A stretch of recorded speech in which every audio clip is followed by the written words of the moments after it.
Welcome to the Learning Pines YouTube. We hope this video helps. You'll start by making sure the laptop's wireless adapter is active and current. Updated drivers reduce connection problems.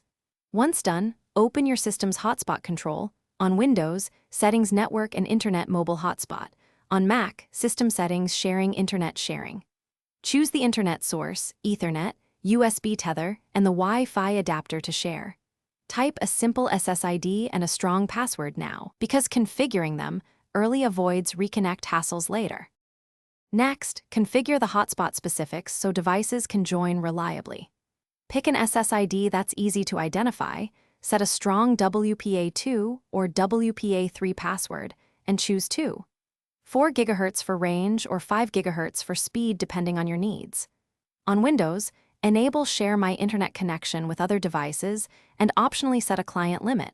On Mac, ensure internet sharing uses Wi-Fi. Also verify the DHCP assignment is active so connected devices receive IPs. Finally, enable the hotspot and test by connecting a phone or tablet immediately. This confirms both SSID and password work.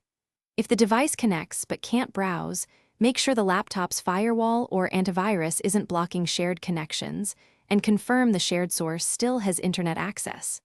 If problems continue, restart the Wi-Fi adapter, toggle the hotspot off and on, or reboot the laptop. A key troubleshooting tip: disable VPN while testing, since VPNs can prevent local network sharing.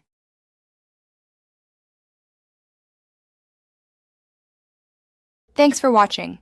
Consider subscribing if we helped you.